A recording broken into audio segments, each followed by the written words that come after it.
ठीक है, अरे शांत हो जाओ। इंटरप्रिटेशन में एक क्वेश्चन अपने माइंड में सोचो।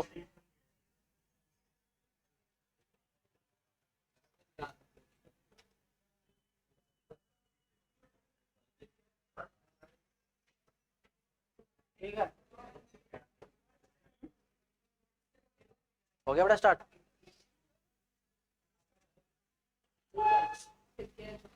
अब किसी की आवाजें बाहर निकाल दूंगा सीधा, चुपचाप बैठे फटाफट। बहुत हो गया मजाक।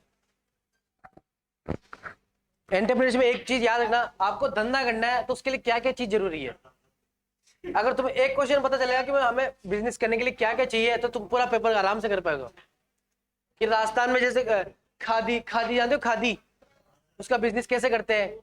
एक बहुत इंपॉर्टेंट क्वेश्चन आएगा, वुमेन एंटरप्रेन्योरशिप, महिलाओं का उद्यमिता, मतलब महिलाओं का बिजनेस करना है उसके लिए क्या करना पड़ेगा, ये क्वेश्चन फिक्स आएगा। हर साल पूछा जाता है, इस साल भी पूछा जाएगा। वुमेन एंटरप्रेन्योरशिप, ये फिक्स क्वेश्चन है, हर साल आता है और इस साल भी आएगा। 20 नंबर में ही आता, फर्स्ट क्वेश्चन आता हमेशा, और इस बार भी आ सकता है, पूरे पूरे चांसेस है। ये क्वेश्चन फिक्स है कि कि तुम्हें बिजनेस करना है तो उसके लिए क्या क्या चाहिए, तुम्हें फाइनेंस लेना पड़ेगा। चलो सपोज करो, मैं एक आइडिया देता तुम्हें, तुम्हें लैब खोलनी है, तुम्हें लैब खोलनी है, उसके लिए क्या क्या चाहिए तुम्हें। ठीक है, पैसे चाहिए, ओके। उसके बाद मशीन चाहिए, मशीन चाहिए, ओके। खोलने के लिए क्या चाहिए, मार्केट में रोला चाहिए, ठीक है। पंपलेट लगाना है। पंपलेट भी चाहिए, और बताओ। ये जो तुम बातें बोल रहे हो ना, कॉन्फिडेंस होना चाहिए, ओके, और बोलो। पैथोलॉजी से अपनी सेटिंग होनी चाहिए कि कितना परसेंट तुझे देना है, कितना परसेंट मुझे रखना है।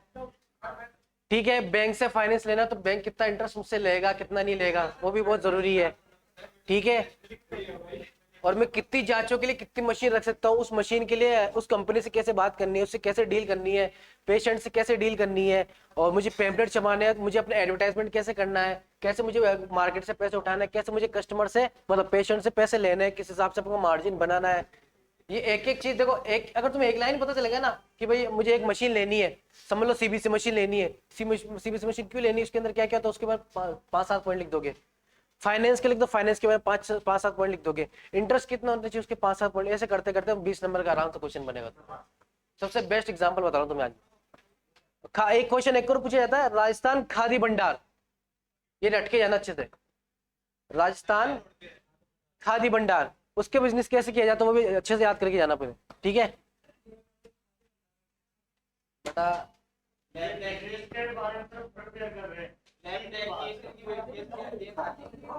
कुल मिला के है कि तुम अगर तुम इन फ्यूचर कभी लैब खोलते हो ना, इसलिए तुम्हारा सब्जेक्ट आ रहा है। इन फ्यूचर तुम कभी भी लैब खोलोगे, पैथोलॉजी लैब खोलोगे, इसलिए तुम्हारी ये सब्जेक्ट आ रहा है, एंटरप्रेन्योरशिप। ठीक है,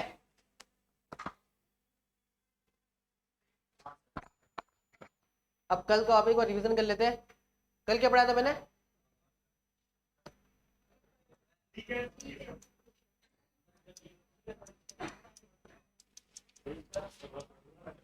इस चीज को हाँ बंद कर दूंगा मैं। भाई मैंने डी कैल्सिफिकेशन बताया था कल, क्या होता है डी कैल्सिफिकेशन का मतलब।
हाँ भाई, डीकैल्सिफिकेशन कल बताया था मैंने, क्या होता है? क्यों क्यों हटा रहे हैं, क्यों हटा रहे हैं भैया? मैंने क्या बोला था? अब जो बात करते थे क्या बाहर निकाल दूंगा, बहुत हो गया मजाक, गेट बंद कर दे अब। और जितना पूछा उतना उतना जवाब देना, उससे ज्यादा जवाब मत देना, ठीक है? हाँ भाई, क्यों कर रहे हैं डीकैल्सिफिकेशन? और उसकी न्यूक्लियर डिटेल ठीक से नहीं दिखेगी। किसके नीचे? माइक्रोस्कोप नीचे, अंडर।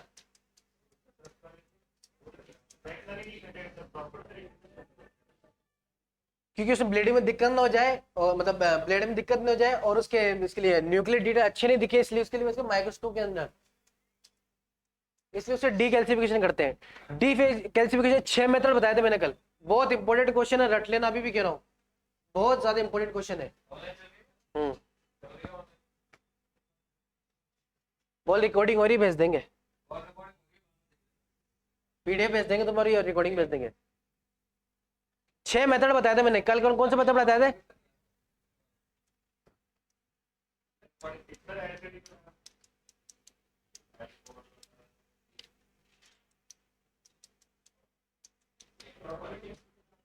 एसिड डिकैल्सिफिकेशन, ये 2 टाइप के होते हैं, स्ट्रॉन्ग एंड वीक। स्ट्रॉन्ग भी 2 टाइप के होते हैं, देखा उसमें तुमने? अपने नोट्स खोल लो, पीडीएफ खोल लो। 2 टाइप के होते हैं स्ट्रॉन्ग वाला भी, वो भी ऐसे वीक और स्ट्रॉन्ग होता है। ये एसिड क्या करता है? उस टिश्यू के अंदर पेनिट्रेट करके, प्रवेश करके, उस पर कैल्शियम आयन को, बोनी टिश्यूज को बिल्कुल रिमूव कर देता है। देखा तुमने? 2 टाइप के स्ट्रॉन्ग, जिसमें HNO3 HCl, इसके एडवांटेज डिसएडवांटेज लिखे हुए। ये रैपिड कर देता है, रैपिड की वजह से भी इसको ज्यादा यूज किया जाता है डीकैल्सिफिकेशन में, लिख रहा है। और वीक में क्या लिखा है देखो,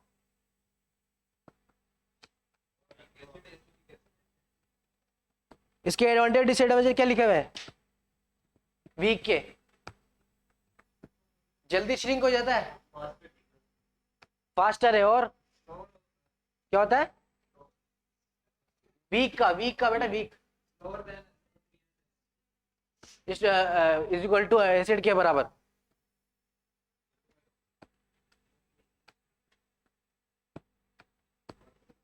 पढ़ के बताओ मुझे।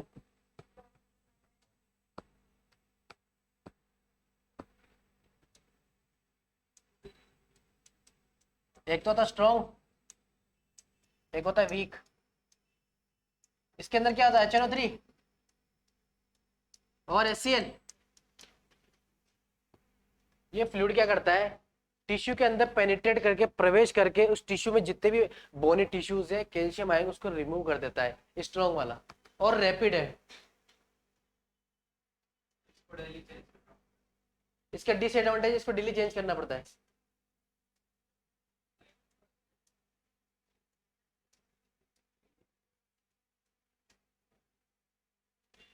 ये रैपिड इसलिए क्योंकि जब भी अपन को किसी पैथोलॉजिस्ट को या किसी डॉक्टर को अर्जेंट में चाहिए वो टिश्यू, तब इसे अपने एसिड डिकैल्सिफिकेशन करते हैं अपन।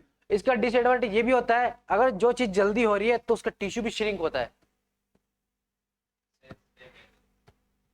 जो चीज ज्यादा जल्दी कर रही है, टिश्यू को प्रिपेयर कर रही है, इसका मतलब उसका जो टिश्यू श्रिंक होगा। श्रिंक होने की वजह से क्या होता है? उसका जो सेल स्ट्रक्चर है, न्यूक्लियर डिटेल है, बिल्कुल डैमेज हो रही है, तो इसको ज्यादा अपन प्रीफर नहीं करते, ज्यादा प्रेफर नहीं करते इसको भी, क्योंकि जल्दी करने का मतलब है नहीं, जब उसको न्यूक्लियर डिटेल अच्छे से नहीं दे पा रहा, तो हम इसको यूज क्यों करें? ये हो गया अपना एसिड डिकैल्सिफिकेशन। सेकंड कौन सा है? Ion exchange.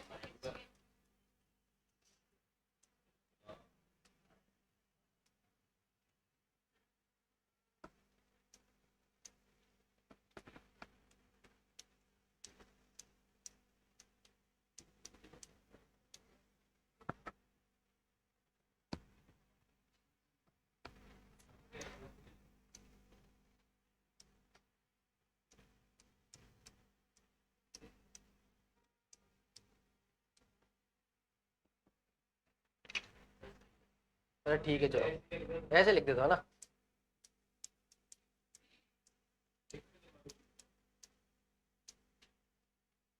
इसमें क्या होता है? कैल्शियम के छोटे छोटे आयन्स होते हैं, टिश्यूज के अंदर छोटे छोटे आयंस।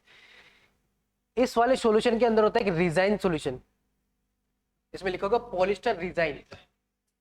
ये छोटे छोटे अणु होते हैं, ये छोटे छोटे अणु क्या करते हैं, जो कैल्शियम के छोटे छोटे जो बोनी टिश्यूज है, छोटे छोटे कैल्शियम आयंस है, उनको अब्सॉर्ब करके वो बाहर निकाल देता है।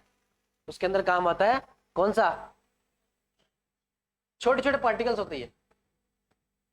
ये छोटे छोटे पार्टिकल्स क्या करते हैं, जो कैल्शियम आते हैं आयंस होते हैं, उनको खींच लेते हैं, अपनी तरफ अब्सॉर्ब कर लेते हैं, जिसकी वजह से बिल्कुल कैल्शियम फ्री हो जाता है, बोनी बोनी टिश्यू बिल्कुल फ्री हो जाता है। इसलिए इसको काम लिया जाता है आयन एक्सचेंज। इसके अंदर लिखा होगा रेजाइन पॉलिस्टर कैल्शियम आयन लिखा होगा, देखो ओटी वालों के पास गए नोट्स, ये अल्लाह भी दे देता हूँ, देख करो तुम भी।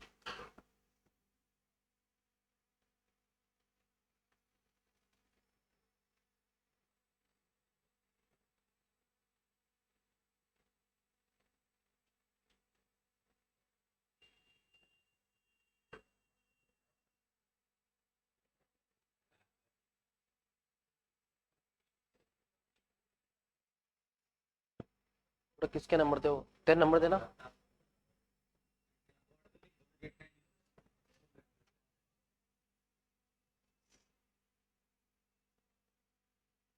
चेक करो, ग्रुप में भेज दे। आयन एक्सचेंज में छोटे छोटे पार्टिकल्स होते हैं, वो पार्टिकल्स क्या करते हैं, आयन जो कैल्शियम आयन उसको अब्सॉर्ब कर लेते हैं, उसको खींच लेते हैं, जिसकी वजह से टिश्यू बिल्कुल रिमूवल फ्री हो जाता है। ये तो हो गया आयन एक्सचेंज। थर्ड वाला क्या है, देखो बहुत इंपॉर्टेंट क्वेश्चन है, ध्यान रखना ये वाला।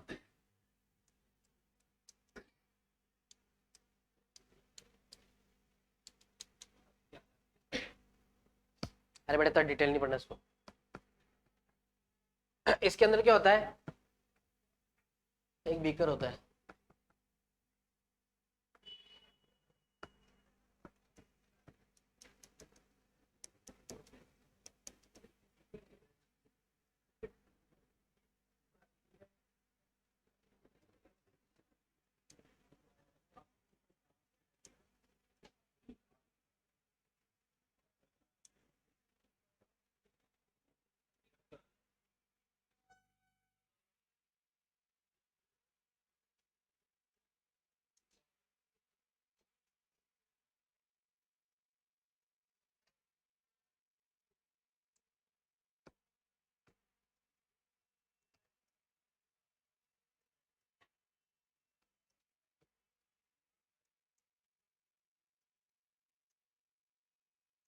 देखो इलेक्ट्रोफोर अभी समझा रहा हूँ तुम्हें, वापस पढ़ने की जरूरत पड़ेगी नहीं। इसके अंदर एक मशीन होती है, बीकर होता है, बीकर के अंदर टिश्यू डाल देते हैं, उसके अंदर कैथोड रे ट्यूब और वायर से पास कर देते हैं, और बाहर मशीन लगा देते हैं, इलेक्ट्रोफोर की मशीन। ये जैसे अपन ऑन करते हैं, जैसे अपन ऑन करते हैं, टिश्यू है ना, इसके टिश्यू, इसके अंदर छोटे छोटे पार्टिकल कैल्शियम आयंस है और बोने टिश्यूज है, ये क्या करते हैं, अपनी तरफ अट्रैक्ट कर लेता है।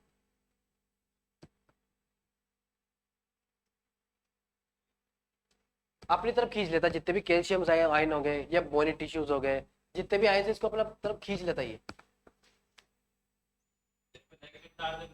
जो जिसपे नेगेटिव चार्ज है, इसमें अपने आप आगे इस पे आगे चिपक जाएंगे, इस कैथोड इस ट्यूब पे आगे चिपक जाएंगे, जिससे क्या होगा, बिल्कुल कैल्शियम रिमूव हो जाएंगे, जो बिल्कुल बोनी टिश्यू बिल्कुल नहीं रहेंगे इसके अंदर, बोनी बोनी टिश्यू रहेंगे ना कैल्शियम आयन रहेंगे इसके, क्योंकि यहाँ पे जाके इसको खींच लेता है जाके। ठीक है, एक तो हो गया इलेक्ट्रोफोर से, नेक्स्ट क्या है, फोर्थ क्या है भाई, चिलेटिक एजेंट।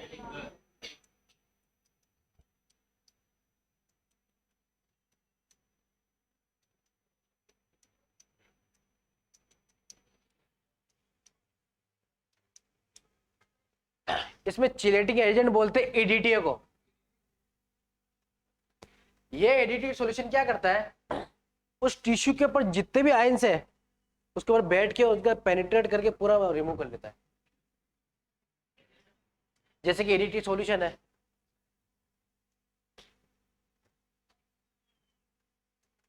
इसमें एडीटी है और मैंने इसके अंदर टिश्यू डाल दिया।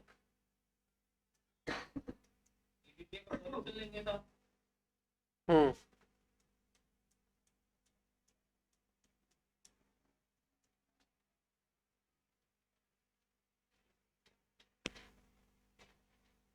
ईडीटी क्या करता है? चिलेटिंग का मतलब समझ रहे हो थोड़ा? चिलेटिंग का मतलब बाइंडिंग पावर। ईडीटी क्या करता है? उस टिश्यू के अंदर घुस के उसको बिल्कुल बाइंड कर लेता है।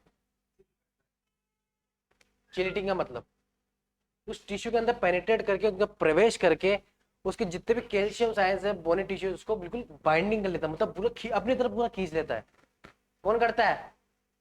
EDT solution. किसके अंदर? Chelating agent. हमेशा ध्यान रखना,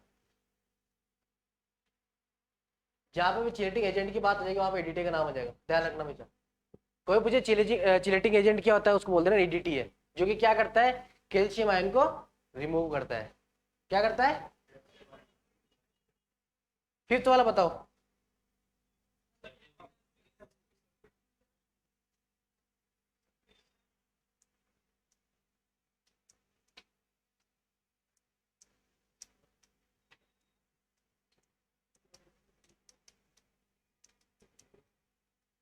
इसमें क्या करता है?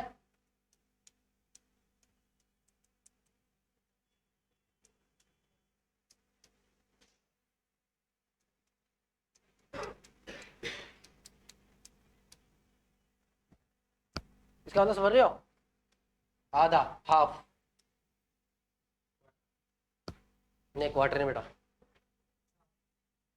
पार्शियली मतलब आधा हटा दिया और आधा वहीं रह गया। सरफेस का मतलब ही समझ लो, जो टिश्यू उसके ऊपर ऊपर जो सरफेस रहती है,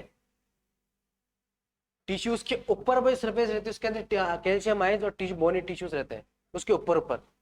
पार्शियल का मतलब है कि आधा, मतलब पार्शियली रिमूव करता है, आधा अधूरा उसको रिमूव करता है कैल्शियम आयंस को। इसका मतलब हाँ, ऊपर ऊपर से। इसका टॉपिक से समझ लो सरफेस आयन। हम्म, ऊपर ऊपर से लाइट बनेगी इसकी। ये तो इसको हो गया सरफेस कैल्शियम आयन। इसमें मतलब 5% होता है, HCl होता है ना, उसको देखो एक बार, ये रिमूव करता है उसको कैल्शियम आयन को। ये हो गया 5 है। छठा कौन सा था? कौन सा? अब आते एंड पॉइंट की बात।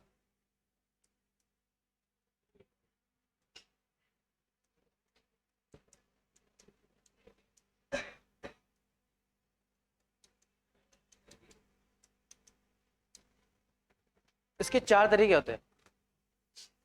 फर्स्ट कौन सा है? इसमें एक वर्ड लिखोगा प्रोबिंग। प्रोबिंग का मतलब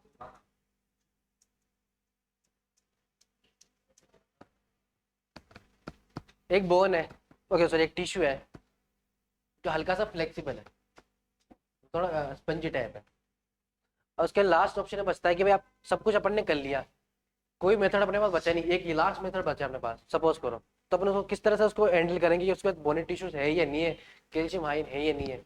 उसके अंदर क्या क्या, एक नीडल लेंगे, नीडल से उस टिश्यू के अंदर चुभाएंगे,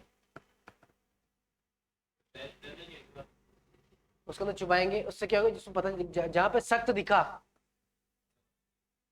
जहां पे उसको लगा जो बिल्कुल सख्त है, इसका मतलब उसके अंदर हड्डी है, बोनी टिश्यूज है या कैल्शियम आयन है उसके अंदर। ये तो होगा फर्स्ट मेथड उसका, जिसको बोलते अपन प्रोबिंग। सेकंड होगा शायद बबल केमिकल। केमिकल है उसके अंदर NaOH, सोडियम हाइड्रोक्साइड। ये सॉल्यूशन क्या करेगा, उस टिश्यू के अंदर पेनिट्रेट करके उस पूरे साथ जितना भी माल, जितना भी वो बोनी टिश्यू से किसी उसको रिमूव कर देगा। कौन सा? केमिकल। ये तो होगा पिन से चुभाना, ये होगा केमिकल से करना। थर्ड कौन सा है?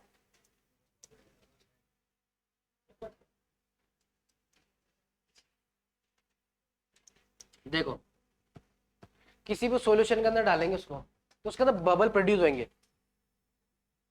बबल प्रोड्यूस नहीं होने चाहिए। हमेशा ध्यान रखना, टिश्यू प्रोसेसिंग के अंदर बबल प्रोड्यूस नहीं होने चाहिए। अगर बबल प्रोड्यूस हो रहे हैं, इसका मतलब उसके अंदर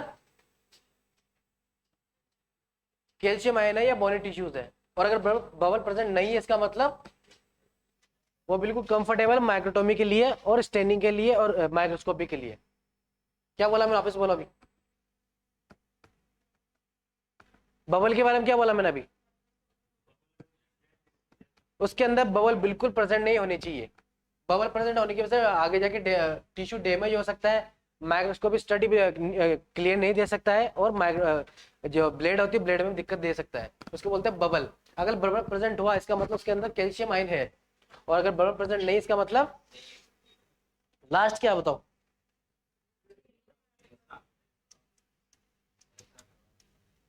अब लास्ट ऑप्शन में बस यही है कि भाई इनसे पता नहीं चला तो लास्ट ऑप्शन में एक्सरे ही है। एक्सरे से अपन क्या देखते हैं हमेशा?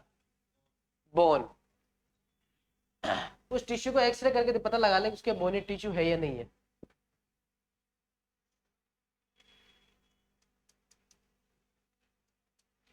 ये हो गया अपना पूरा टोटल डीकैल्सिफिकेशन। इसको अच्छे से रट लेना, इसको मोस्ट इंपोर्टेंट कर लो भी अभी तक के लिए। 10 से 5 ना कंफर्म है, ठीक है।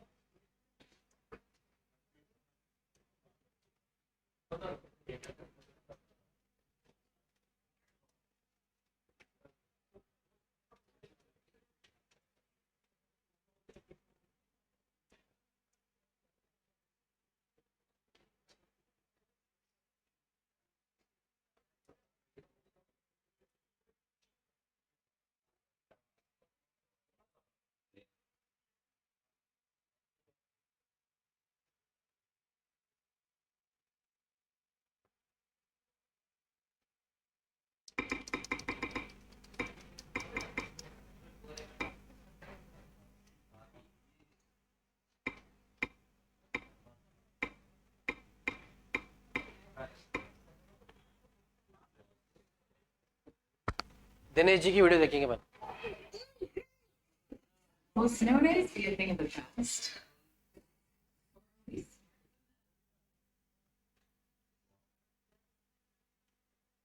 बिल्कुल माइक्रोटोमिक जैसे ये क्रायोस्टेट और फ्रोजन सेक्शन।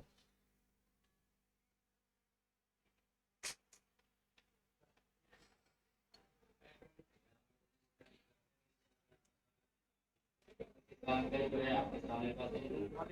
मैं आपको बता दिया माइक्रोफोन के बारे में। ये प्राइवेट मशीन है, उसके बारे में मैं आपको बताऊँ कि एक्चुअली में होता क्या है। आगे जो है किस पर्पस पे जो है हम इसको यूज करते हैं, है ना। तो क्रायोस्टेट माइक्रोफोन का मतलब होता है क्रायो और स्टेट, दो वर्ड से मिलकर बना हुआ है ना। क्रायो का मतलब होता है कोल्ड और स्टेट का मतलब होता है स्टेबल, है ना। इसमें जो है बहुत ही फ्रीज जो है करना पड़ता है किसी भी चीज को, तो इसके अंदर जो है फ्रीजर लगा हुआ है ना। तो उसका टेम्परेचर भी जो है हम लोग मेंटेन करते हैं। और उसके अलावा ये मशीन में जो है किसी भी चीज को हमें अर्जेंट जो है डायग्नोज करना है, उसको जो है फ्रोजन सेक्शन बोलते हैं ना। तो इसमें जो फ्रोजन सेक्शन हम प्रिपेयर करते हैं और उसका डायग्नोज करते हैं, बहुत ही कम समय में जो है डॉक्टर को हमें क्या करना पड़ता है, रिपोर्ट करना पड़ता है ना। तो इसके लिए क्या करते हैं, डॉक्टर पहले से जो है हमें इन्फॉर्मेशन देते हैं कि हम जो है फ्रोजन सेक्शन के लिए जो है सैंपल भेज रहे हैं, या वो लोग मार्जिन लेते हैं, है ना। कहाँ पर ट्यूमर से दिख रहा है मुझे, उसको डायग्नोज करना है, वो डॉक्टर का पर्पस है। तो वो जो है हमें पहले से इन्फॉर्मेशन देते हैं, उस बेस पे जो है हम मशीन को फिर ऑन करके रखते हैं, क्योंकि इस मशीन में जो है टेम्परेचर हमें मेंटेन करना पड़ता है। बेसिकली हम टेम्परेचर -30, -35 या -40 तक रखते हैं, ताकि जो है अच्छे से जो है ये क्या हो जाए, फ्रीजर जो है अच्छे से कोल्ड हो जाए, है ना। तो उतना हम जो इसका फ्रीजिंग पॉइंट जो है हम मेंटेन करके रखते हैं। अब जब हमारे पास सैंपल आता है किसी भी पेशेंट का, जो है डॉक्टर सैंपल हमारे पास दिखाते हैं, तो उसका हमें फ्रोजन सेक्शन लगाना है। तो उसके लिए हम क्या करते हैं, सबसे पहले ये आपके पास माइक्रोफोन की मशीन है ना। ये इलेक्ट्रिकली पूरा जो है कंट्रोल है, इसमें पूरा फ्रीजिंग चैम्बर जो है लगा हुआ है ना। और जैसे ये जो है, तो सबसे पहले हम जो है इसकी बात कर लेते हैं। ये क्रायोस्टेट माइक्रोफोन लिखा हुआ है ना। कूलिंग का स्विच है, पावर का स्विच है ना। वोल्ट मीटर दिखा रहा है यहाँ पर जो है एम्पियर मीटर दिखा रहा है। और ये जो चीज आपको दिखाई दे रहा है, तो यहाँ पर जो है टेम्परेचर का है, क्या वो टेम्परेचर हमें सेट करना है। वो टेम्परेचर जो है हम यहाँ पर सेट करेंगे। ये दो बटन जो आपको दिख रहा है और ये दिख रहा है, तो इससे जो हम क्या है टेम्परेचर सेट करते हैं। यदि कम करना है तो इससे, ज्यादा करना है तो इससे जो है हम टेम्परेचर सेट करते हैं। अभी जो मैंने 35.4 सेट किया हुआ है, और अभी जो मशीन का टेम्परेचर कितना है वो ऊपर दिखाता है ना।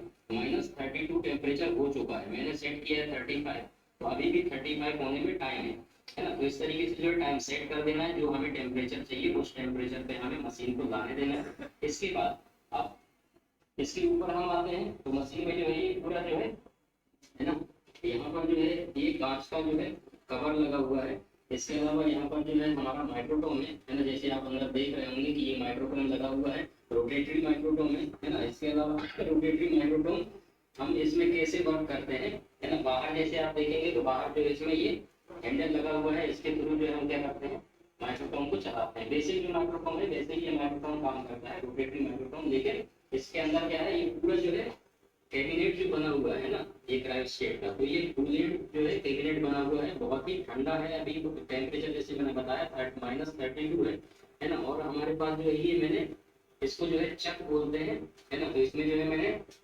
पानी का ड्रॉप रखा था, ये आइस बन चुका है अभी, जैसे कि आप देख रहे होंगे इसको, है ना। कुछ ड्रॉप जो इसमें मैंने पानी डाला था इसमें, तो ये पूरा जो है आइस बन चुका है ना।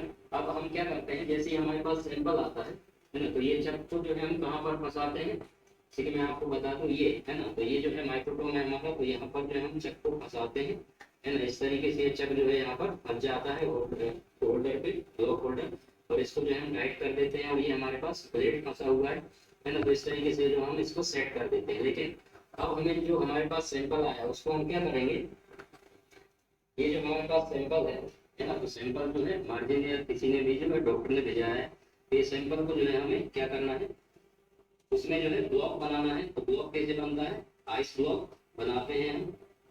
इसको जो है इस तरीके से यहाँ पर रख देंगे, है ना, इस तरीके से।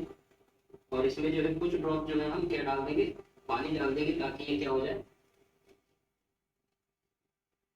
आइस जो है बन जाए। और उसके बाद क्या हो जाएगा, वो आइस ब्लॉक बनने के बाद जो है हम उसकी क्या कर देंगे, कटिंग कर देंगे। तो इस तरीके से हम इसके ऊपर जो है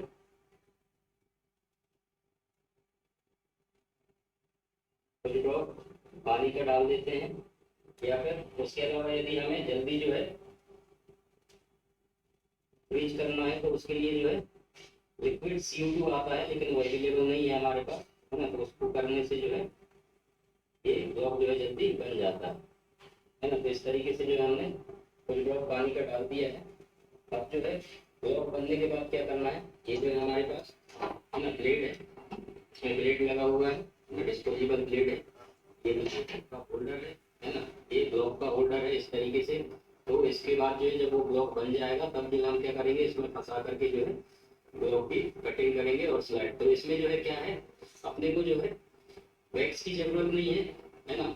और बहुत जल्दी रैपिड प्रोसेस करना होता है, विदिन 20 मिनट जो है हमारे पास टाइम होता है। उसी टाइमिंग में जो है जल्दी से ब्लॉक बना करके जो है हमें क्या करना है, 5 मिनट के अंदर जो है टोटल प्रोसेस करके स्टेन करके जो है हमें डॉक्टर को देना पड़ता है ना। तो ये पूरा प्रोसेस जब वो फ्रीज जम जाएगा, ब्लॉक बन जाएगा, उसके बाद जो हम क्या है कटिंग करके बनाए तरीके से जो है हमारे पास ये चक में जो है पूरा ब्लॉक हमारा तैयार हो चुका है। अब इसको जो है हम क्या करेंगे, ब्लॉक होल्डर में जो है फंसा देंगे इस तरीके से, है ना। ये इसके बाद हम प्लेट तरीके से जो है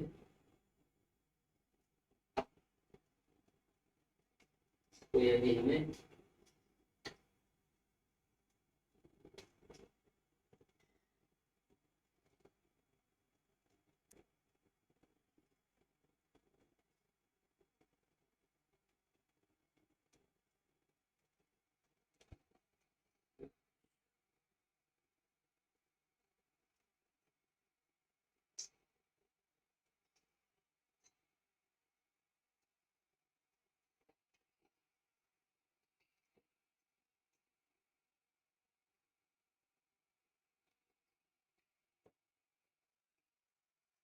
इसे पहले ट्रीटमेंट कर देंगे।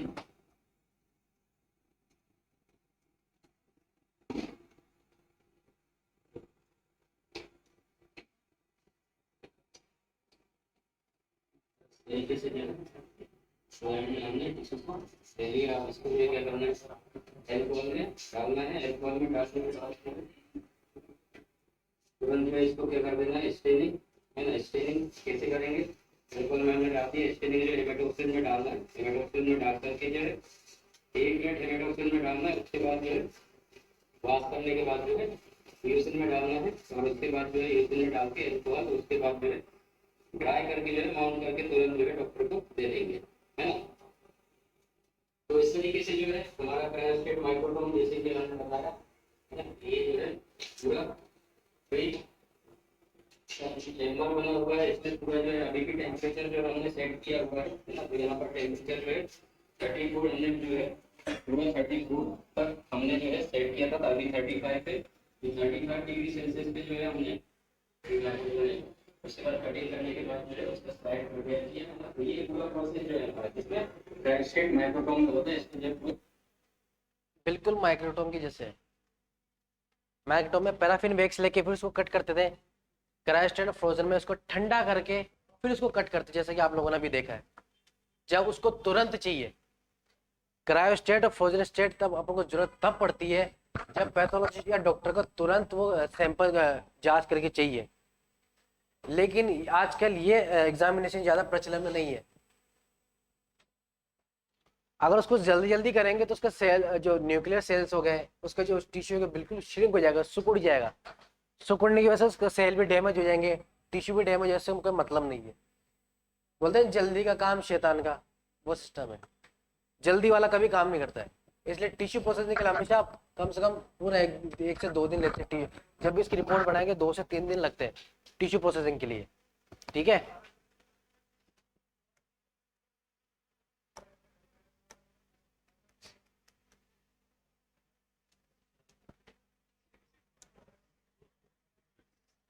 एक तुम्हें क्वेश्चन बताता हूँ। सपोज करो वुमेन एंटरप्रेन्योरशिप क्वेश्चन आ गया, कैसे स्टार्ट करोगे?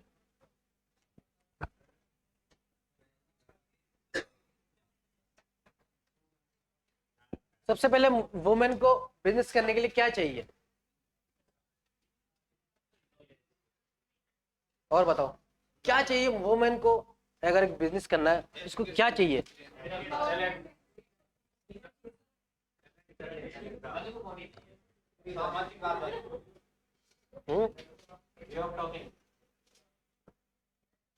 एजुकेशन और कॉन्फिडेंस,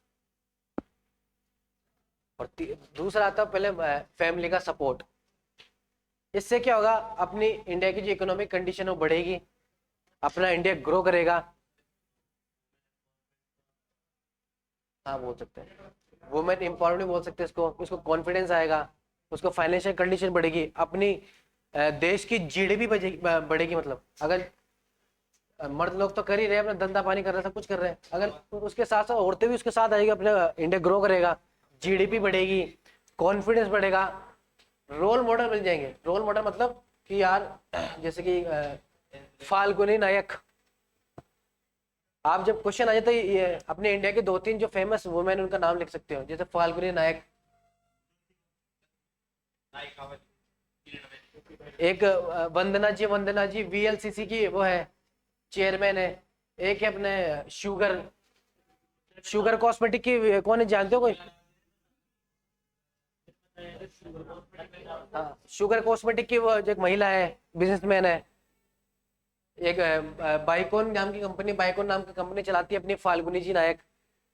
एक दो रोल मॉडल लिख दोगे ना कि ये महिलाओं ने, इसकी फाउंडर है और इन्होंने ये किया, तो तुम्हारे 1 से 2 पेज इसमें भर गए। और महिला को बिजनेस क्यों करना चाहिए? अपनी देश की जीडीपी बढ़ेगी, रोल मॉडल बढ़ेगी, लोगों की नॉलेज बढ़ेगी, देश ग्रो करेगा, इकोनॉमिक कंडीशन स्ट्रॉन्ग होगी, फाइनेंशियली अपना देश स्ट्रॉन्ग होगा, 2 पेज इसमें तुम्हारे बढ़ जाएंगे। और डिसएडवांटेज क्या कि वुमेन क्यों नहीं करना चाहती है? लैक ऑफ सपोर्ट, फैमिली का सपोर्ट नहीं मिल पा रहा है, फाइनेंशियली उसको सपोर्ट नहीं दे पा रहे, और बहुत से ऐसे मेंस हैं जो उनको बिल्कुल लाइटली लेते हैं कि यार ये क्या डील करेगी, तो औरत है, ये क्या बिजनेस डील करेगी, इसकी बस की बात नहीं है। लैक ऑफ कॉन्फिडेंस रहता है महिलाओं के अंदर खुद के पास भी, कॉन्फिडेंस क्या मैं कभी बिजनेस कर भी पाऊंगी, नहीं कर पाऊंगी। ये इसके लिए तो 1 से 1.5 पेज तुम्हारे इसमें भर गया। उसके बाद होता है कि भाई एक वुमन कम से कम 20 से 50-100 वुमेन्स को बिजनेस दे, उसका मतलब होता है वुमेन एंटरप्रेन्योरशिप। एक औरत अगर 50 से 100 औरतों को अपना काम दे रही है, उनको बिजनेस दे रही है, तो वो भी हो गया एंटरप्रेन्योरशिप। तुमने देखा कभी टिफिन सेंटर्स हो गए, कहीं पे खादी भंडार हो गए, इसमें सब जगह महिलाएं काम करती है। एक जैसे नरेगा नाम हो गया, नरेगा में खूब सारी औरतें काम करती है, वो भी एक टॉपिक हो सकता है नरेगा का अच्छा सा। ठीक है, यस लिख सकते हो, नरेगा के बारे में लिख सकते हो तुम आराम से। मनरेगा जिसमें वुमेन्स आती बोल दिया ना, मनरेगा आ सकता है। इसमें तुम आराम से 1.5 पेज, मतलब 8 पेज तुम्हारे आराम से पढ़ जाएंगे। कि उनको बैंक से लोन कैसे लेना पड़ेगा, बैंक की क्या क्या कंडीशन होती है कि हम लोग तो इतना परसेंट लेंगे, आपको इतना परसेंट वो देंगे, ठीक है। और अपने मोदी जी ने और अपने राजस्थान से क्या सॉरी इंडिया की सरकार ने बहुत सारे नियम लागू कर रखे हैं। अगर कोई छोटा बिजनेस, कोई टिफिन सेंटर चालू करना चाहता है तो उसको 20 लाख रुपए प्रोवाइड किए जाते हैं, मोदी जी ने कर रखा है। आर्थिक सहायता करती कि जिसको कोई छोटी इंडस्ट्री खोलनी है तो कम से कम 2 से 5 करोड़ के देते हैं, सहायता दे राशि सहायता देते हैं। और किसी को टिफिन सेंटर खोलना है उसके लिए 20 से 50 लाख देते हैं। मोदी जी ने अलग अलग ये स्कीमें खोल रखी है, अलग अलग संस्था खोल रखी है, एसोसिएशन खोल रखी है, जिससे हम पता लगा सकते हैं कि मूवमेंट किस किस में क्या हुआ क्या हुआ। ये क्वेश्चन तो मैंने तुम्हें यहीं पे रटा दिया, बढ़िया, ये क्वेश्चन में तुम्हें यहीं पे रटा दिया।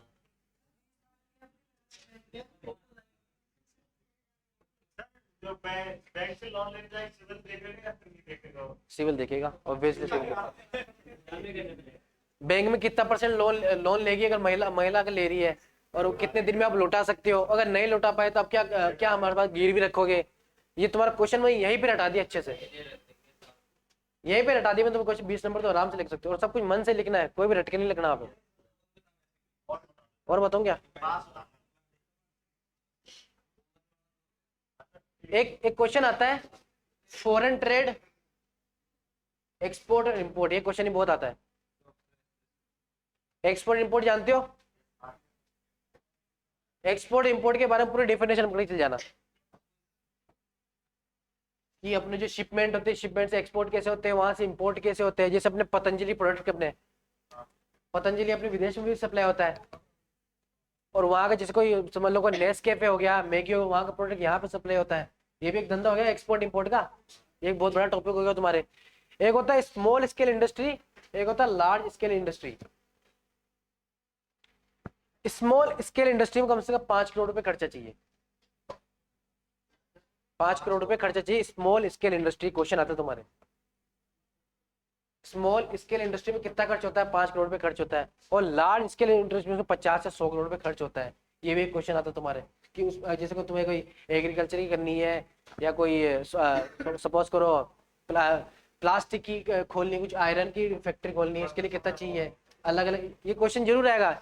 स्मॉल स्केल इंडस्ट्री और लार्ज स्केल इंडस्ट्री है, ये रट के चल जाने क्वेश्चन भी वुमेन एंटरप्रेन्योरशिप में। एनवायरमेंट में देखो तुम्हारे पढ़ के चल जाना BMW।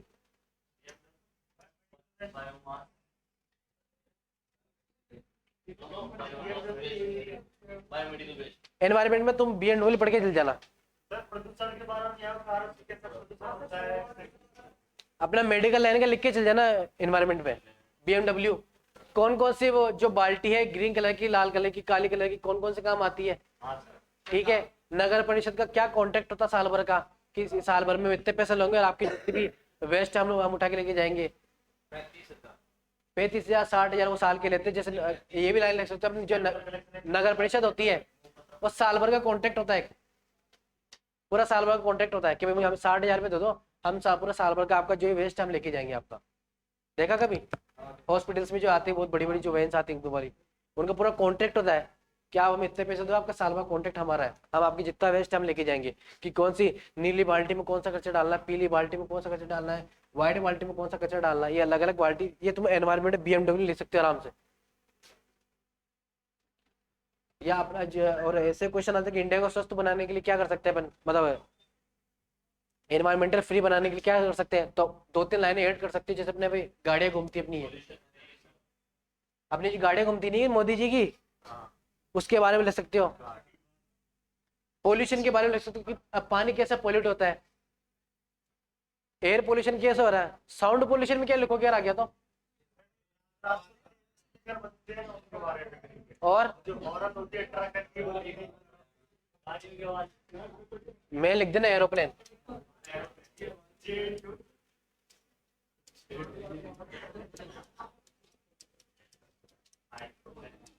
इनसे ज्यादा सबसे ज्यादा वो होता है नॉइस पोल्यूशन, सबसे ज्यादा एरोप्लेन से, जो बड़ी बड़ी फैक्ट्रीज लगी उनसे ज्यादा एयर पोल्यूशन होता है। एक होता है सॉइल पोल्यूशन, वो भी क्वेश्चन आता है तुम्हारा। सॉइल पोल्यूशन का मतलब जानते हो कोई?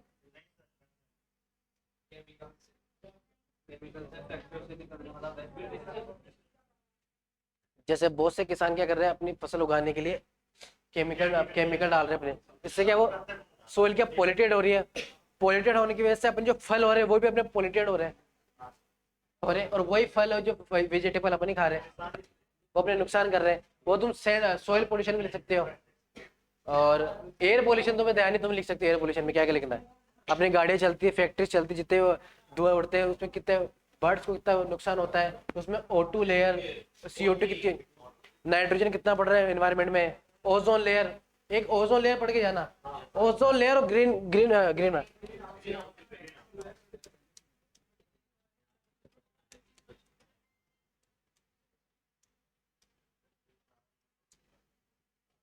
ये 2 क्वेश्चन अच्छे से पढ़ के जाना।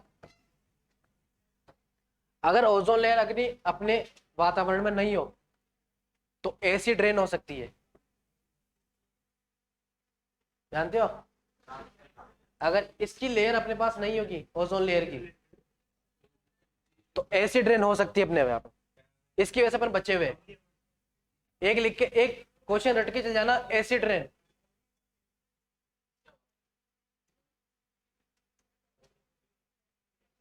इसका सेपरेट क्वेश्चन आता है 5 नंबर का, सेपरेट। एसिड रेन क्या होती है, क्यों होता है। ग्रीन हाउस को बताया थी तुम्हें, ग्रीन हाउस क्यों करते हैं अपन, बता किसी को। आर्टिफिशियल सब्जियां उगाते हैं वो वाले ग्रीन हाउस। अभी देखा नहीं कि ग्रीन हाउस को तंबू लगाता है, उसमें हरी सब्जियां उगाते हैं। ये पर्टिकुलर क्वेश्चन बता रहा हूँ, इससे बाहर कुछ भी नहीं आएगा तुम्हारे, इससे बाहर कुछ भी नहीं आएगा।